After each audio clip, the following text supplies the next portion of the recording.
The thing everyone wants, that quietly destroys people. Beauty is power. Let's stop pretending it isn't. Attractive people get more attention, more opportunities, more validation, more forgiveness, and often more influence before they even open their mouth. Science calls it the halo effect. People unconsciously assume attractive individuals are smarter, kinder, more trustworthy, and more competent. But here's the dark truth nobody wants to admit. What gives people power can also make them weak, because when the world rewards your appearance more than your character, your identity slowly becomes imprisoned by external validation, and that is where the curse begins. Hello, beautiful thinkers. Welcome back to the Thinking Lab, the only channel where science, great ancient wisdom, stoicism, and biblical insight come together as one powerful lens. Here, we don't just talk about life. We decode it. We break down the chaos inside your mind and the confusion outside of it so you can finally understand yourself clearly, intelligently, beautifully, and without unnecessary complications. Our mission is simple: to understand, to uncomplicate, to evolve. Tonight, our episode is about a mystique topic, the curse of beauty. We'll take a deep dive to explore and get answers. Stay tuned in, because I included 5 simple and practical solutions you can apply today. Now let's get started. Chapter 1. What is beauty? Physical beauty in humans is the perceived attractiveness of a person's body and facial features, shaped by cues like symmetry, averageness, sexual dimorphism, clear skin, and signs of health, which the brain interprets as indicators of genetic fitness and vitality. It's the set of visible biological signals, from facial balance to skin quality, that humans consistently find aesthetically pleasing, because they suggest health, reproductive fitness, and robust genetics across cultures. Not every beautiful person suffers, but many do, quietly, psychologically, spiritually, because beauty can attract admiration, while simultaneously destroying authenticity. You start performing instead of living. You start managing perception instead of building substance. You become addicted to attention while starving for real connection. And eventually, you wake up terrified of the one thing beauty cannot defeat: time. Ancient philosophers warned about this thousands of years ago. The Stoics believed attachment to temporary things creates suffering. The Bible repeatedly warns against vanity and outward obsession. Even modern neuroscience now confirms that constant validation rewires the brain, like an addiction. The terrifying part? Most people trapped in this cycle don't even realize it's happening, because society rewards them while it's destroying them, and that's what makes beauty dangerous. Not because beauty itself is evil, but because unmanaged beauty can become psychological poison. Chapter 2. Beauty can create a fake self. Here's the first curse of beauty. People stop loving who you are and start rewarding the version of you they enjoy consuming. That changes people, especially young people. If someone grows up constantly praised for their looks, something dangerous can happen psychologically. Their appearance becomes their identity, not their discipline, not their wisdom, not their courage, not their integrity. Their face becomes their value. And once identity becomes dependent on appearance, fear enters the system. Fear of aging, fear of rejection, fear of losing relevance, fear of being replaced. That fear creates performance. You stop asking, who am I really? And start asking, how do I stay desirable? That is a spiritual prison. Picture this. You walk into a party. Everyone notices you immediately. People stare. People flirt. People smile harder when talking to you. For years, this has been your superpower. Your beauty enters the room before your personality does. But tonight, something feels different. A younger, more attractive person walks in. Suddenly the attention shifts. The energy changes. The eyes that once followed you move past you. And for the first time, you feel invisible. Not because your soul changed, not because your intelligence disappeared, but because your value was built on something temporary. And deep down, you realize something horrifying. You never built an identity beyond being desired. That moment destroys people. Chapter 3. Beauty attracts lust, envy, and manipulation. Here's another truth nobody says out loud. Beauty attracts attention, but attention is not love.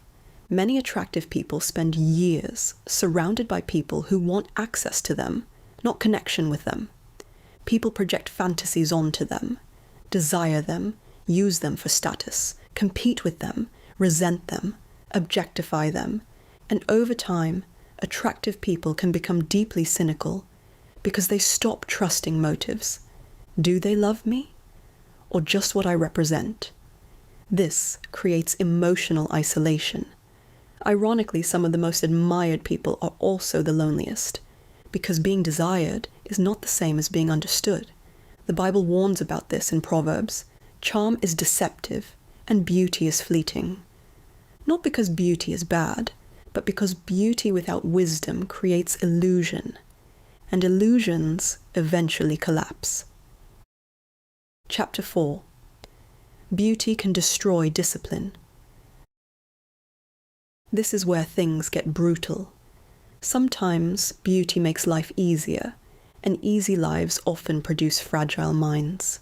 If doors open automatically, if people constantly excuse your behavior, if attraction gives you shortcuts, you may never develop the traits necessary for long-term greatness, such as 1. Discipline, 2. Resilience, 3. Humility, 4. Depth, and 5. Self-awareness. This is why some extremely attractive people psychologically collapse later in life, because eventually reality stops rewarding appearance at the same level. And if no deeper foundation exists, identity crumbles.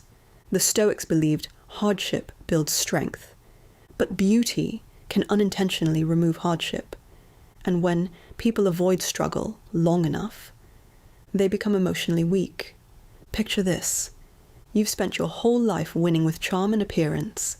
Teachers favored you. People forgave your mistakes.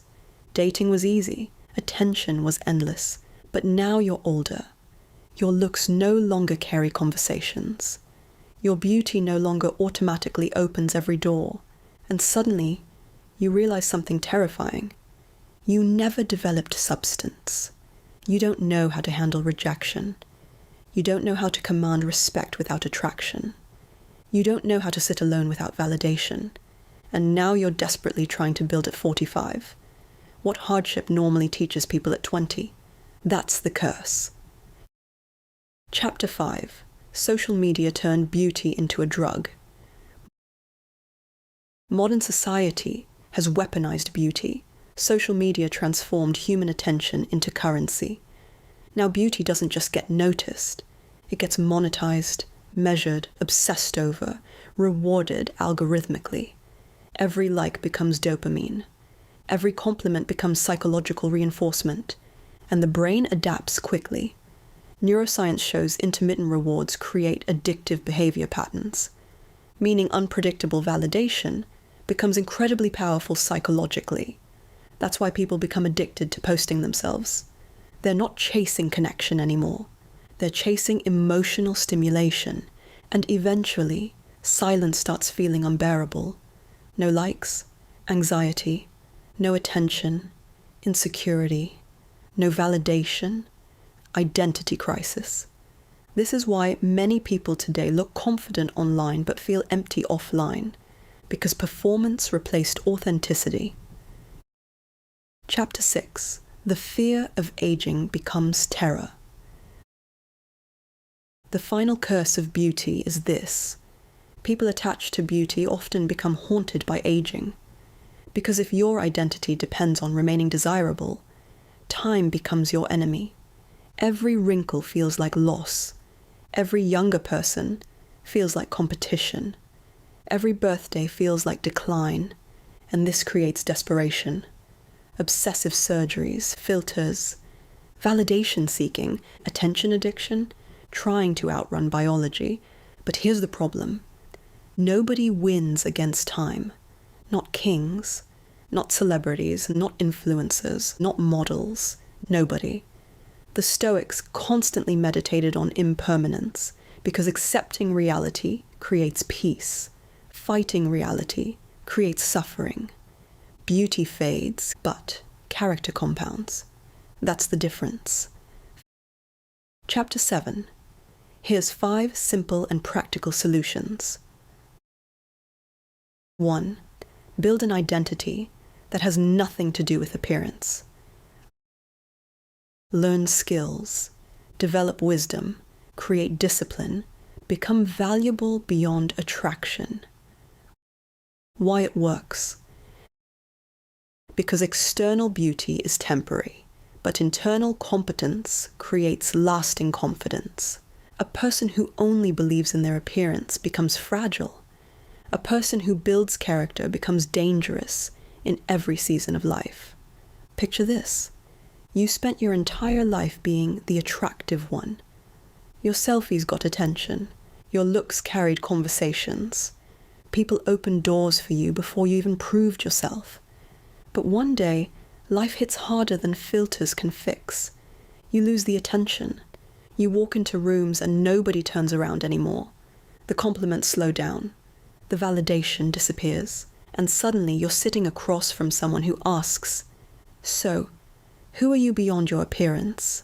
Silence. No depth. No discipline. No purpose. No real identity. Just anxiety wrapped in expensive clothes. Because you spent years building your face while neglecting your mind, character, and soul. Now imagine the humiliation of realizing you mastered looking valuable without ever becoming valuable. 2. Limit validation dependency. Stop needing constant attention to feel valuable. Spend time offline. Do hard things privately. Learn to exist without applause. Why it works. Because dopamine addiction weakens emotional stability. The less dependent you are on validation, the more psychologically free you become. Picture this. You post a photo online, then you keep checking your phone every 5 minutes like your self-worth is waiting in the notification bar. 1 hour passes, barely any likes. Now your mood changes. Suddenly you feel unattractive, invisible, unimportant. So you delete the post. Not because the photo was bad, but because your confidence was rented from strangers. Now imagine how embarrassing that is, psychologically. A human being with dreams, intelligence, and potential, emotionally collapsing because random people didn't tap a glowing screen. That's the danger of validation addiction. You stop living your life and start performing for applause from people who would forget you in 24 hours. 3. Choose people who challenge you, not just admire you. Admiration can inflate the ego. Truth develops the soul. Find relationships where honesty exists, not constant flattery. Why it works. Because growth requires friction. People who only praise you often keep you shallow. People who challenge you help you evolve. Picture this. You surround yourself with people who constantly hype you up. Girl, you're amazing. You're perfect. You don't need to change. Everyone else is just jealous. At first it feels good. Your ego gets fed daily. But years later, reality punches you in the face. Your career is stagnant. Your relationships keep failing. Your habits are weak. Your mindset is immature. And suddenly you realize something humiliating. The people around you loved comforting you, not improving you. Nobody challenged your laziness. Nobody confronted your ego. Nobody told you the truth when you were becoming unbearable, because admiration kept you comfortable. But comfort made you average. Now imagine the embarrassment of discovering that strangers criticized you more honestly than your own friends ever did. That's why wise people don't just seek applause. They seek truth, even when it hurts, because the truth will set you free. John 8:32. 4. Practice humility daily. Beauty can create arrogance subtly. Practice these behaviors. 1.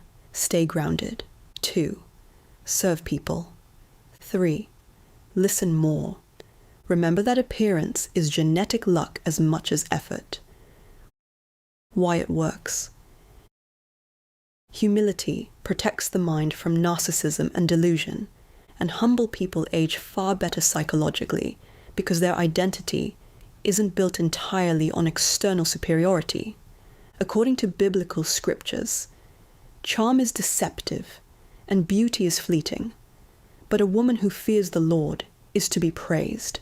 Proverbs 31:30. This verse explicitly contrasts external beauty with inner character, declaring that reverence, integrity, and godliness hold greater and lasting value. A second, equally strong supporting verse, like a gold ring in a pig's snout is a beautiful woman who lacks discretion. Proverbs 11:22. This one bluntly teaches that beauty without character loses its worth. Picture this. You walk into every room believing you're superior. You interrupt people. You secretly look down on others. You think your appearance, status, or attention makes you important. And for a while, people tolerate it. Not because they respect you, Kit, but because they're exhausted by your ego. Then one day, life humbles you publicly. You fail. You get rejected. You age. You lose relevance. And suddenly the same people you ignored are emotionally stronger, wiser, more disciplined, and more respected than you. Why? Because while you were busy protecting your pride, they were busy building character. Now imagine the embarrassment of realizing your arrogance made you weak. You spent years trying to appear above everyone, only to discover humility would have made you greater than all of them. 5. Prepare for aging instead of fearing it. Accept reality early. Your goal should not be staying young forever. Your goal should be becoming deeper with time. Why it works. Because acceptance removes panic. People who embrace aging gracefully often become calmer, wiser, more attractive energetically, and emotionally stronger than people desperately clinging to youth. Picture this. You spend your entire life terrified of getting older. Every wrinkle feels like panic. Every grey hair feels like failure. Every younger person feels like competition. So you hide behind filters, fake confidence, and desperate attention seeking. You obsess over looking young, but completely neglect becoming wise. Meanwhile, someone your age walks into the room calm, grounded, disciplined, intelligent, emotionally mature, completely unafraid of time. And suddenly, you realize something devastating. They aged with dignity. Meanwhile, you aged with fear. Now imagine the embarrassment of reaching 50 years old with an older face, but the same insecure mind you had at 22. That's what happens when someone spends decades preserving appearance, instead of evolving their soul. Beauty can open doors, but if your entire identity depends on attention, admiration, and validation, eventually life will expose the emptiness underneath. The real flex is not staying attractive forever. The real flex is becoming wiser, calmer, stronger, and more grounded with age. Question for you. Do you think beauty is more of a blessing or a curse in modern society? Drop your comment below. We've reached our closing. If this episode enlightened you, and if you are ready to understand and elevate your mind, subscribe. You won't miss new episodes. Like and share this to a friend and family. who needs to be reminded about aging gracefully. Final message: beauty is a tool, not an identity. Beauty is not evil, but worshipping beauty destroys people, because anything temporary that becomes your identity will eventually become your suffering. Your face can open doors, but only character determines what happens after you enter the room. And history proves this over and over again. The people who survive life best are not always the most beautiful, but rather they are the most grounded, the most disciplined, the most self-aware, the most spiritually anchored, because eventually looks fade, attention fades, validation fades, but wisdom becomes more powerful with age. Aging like a fine wine, someone that gets better, wiser, or more attractive as they get older. So if you are attractive, enjoy it. Take care of yourself. Appreciate beauty. Be thankful and grateful. But never build your entire identity on something time can erase. Because the moment beauty becomes your only source of worth, you stop owning it, and it starts owning you. Beauty may attract the world, but only character survives it. Thank you for stopping by at our Thinking Lab, where we just don't glow from the inside and out, but we grow beautifully. Until next time, I'm Athena, and this is Thinking Lab. Think deeper, live better.